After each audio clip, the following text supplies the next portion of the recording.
देखिए, आज हम लोग जानेंगे हिंदी का व्यवहारिक उपयोग। मतलब देखिए, जैसे व्यवहारिक हिंदी व्याकरण, जैसे हम लोग उपयोग जब करते हैं लिखते समय, उसका जो उपयोग करते हैं, व्यवहारिक मतलब व्यवहार में लाते हैं, तो व्यवहारिक हिंदी व्याकरण के बारे में आज हम लोग जानेंगे। ठीक, देखिए, तो इसमें हमारा जो टॉपिक है वो है वर्तनी, हिंदी वर्तनी, नियम और प्रयोग। मतलब इसका हम लोग उपयोग कैसे करते हैं। अधिकांशतः लोग देखिए, इंग्लिश लिखने में जितनी दिक्कतें नहीं होती हैं, उतनी उससे ज़्यादा अधिक दिक्कत होती है हम लोगों को हिंदी लिखने में। क्योंकि हिंदी में जो रहता है कि ह्रस्व दीर्घ, हर्षव दीर्घ कैसे हमको लगाना है, ये सब चीज़ें हम लोग गलती अधिकांश करते हैं, इसलिए हिंदी में नंबर भी कम आता है। ठीक, तो सबसे पहले हम लोग जानेंगे कि वर्तनी क्या होता है। ठीक, वर्तनी किसे कहते हैं।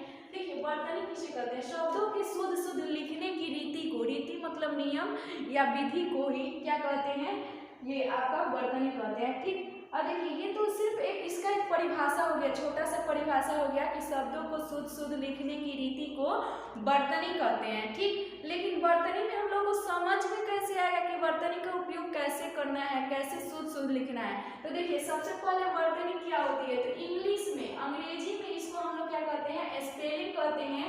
उर्दू में इसको हिज्जे कहा जाता है। ठीक, और बांग्ला में, बांग्ला भाषा की बात की जाए तो बांग्ला में इसको बनान कहा जाता है। क्या कहा जाता है, बनान।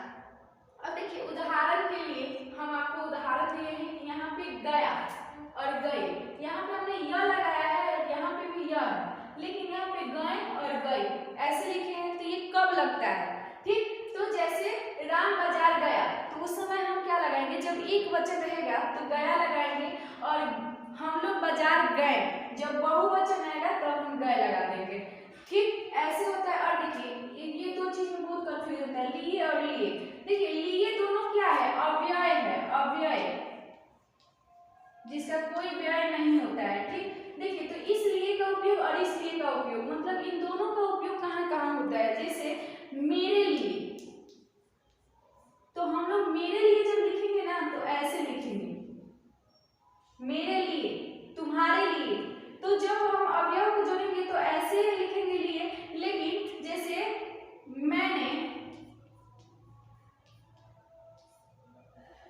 उससे रुपये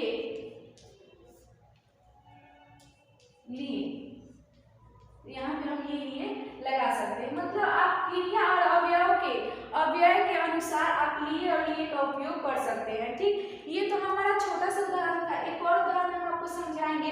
देखिए, जब तत्सम शब्दें होती हैं, तत्सम शब्द, जब तत्सम शब्द का उपयोग होता है तो उसमें हम लोग जो उपयोग करते हैं उसके ऊपर क्या उपयोग करते हैं, अनुस्वार। अनुस्वार मतलब ऐसे होता है, शिरोरेखा के ऊपर एक बिंदु होता है, उसे हम अनुस्वार कहते हैं। जैसे हमें चंद्र लिखना है, क्या लिखना है, चंद्र, तो चंद्र पे क्या हो जाएगा, अनुस्वार हो जाएगा। लेकिन जैसे ही हम तत्सम से तद्भव शब्द की ओर जाते हैं, तद्भव शब्द की ओर जाते हैं, जैसे हमको चंदा लिखना है तो हम लोग कैसे कर देंगे, चंद्र बिंदु लगा देंगे, चंदा।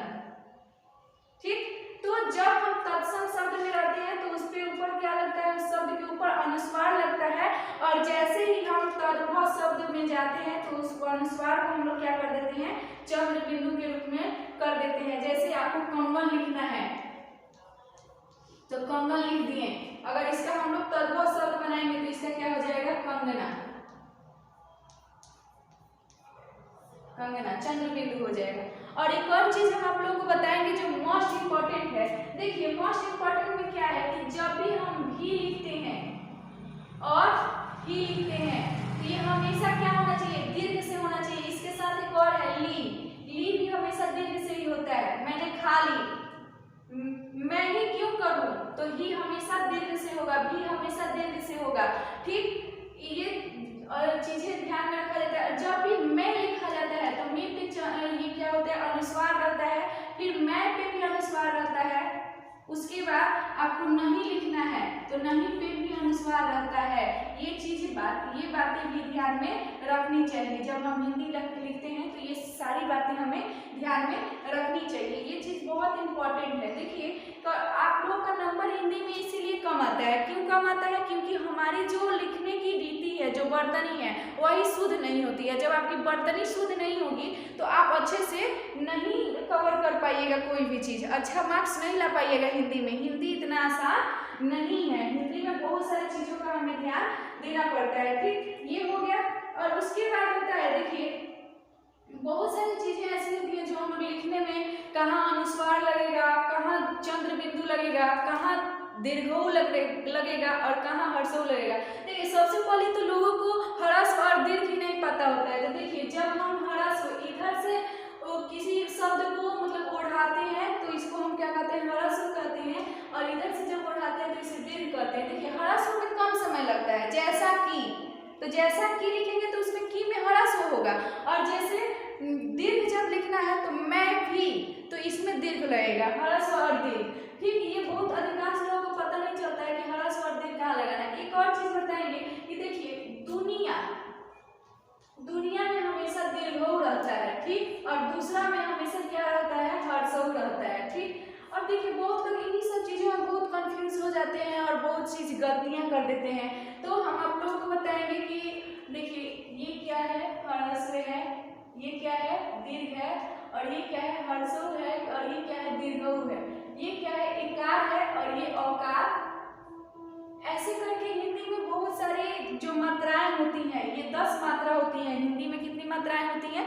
10 मात्राएं। इन मात्राओं का जब उपयोग आपको सही तरीके से करने आ जाएगा ना, तो आप हिंदी में बहुत अच्छे तरीके से सब चीज़ कवर कर सकते हैं, बहुत अच्छा लिख सकते हैं। और जब आपकी लिखावट अच्छी हो जाएगी तो आप अच्छे मार्क्स भी ला सकते हैं, इसमें कोई दो राय नहीं है। तो सबसे पहले अगर हिंदी में आपको अच्छा मार्क्स लाना है तो लिखावट को सुधारिए, मतलब लिखने के क्रम को सुधारिए। उसके बाद वर्तनी पे ध्यान दीजिए, स्पेलिंग पे ध्यान दीजिए, हिजी पे ध्यान दीजिए, तब जाके आपका कोई भी शब्द अच्छा बनेगा और आपको अच्छे मार्क्स मिलेंगे। बस आज के लिए इतना ही।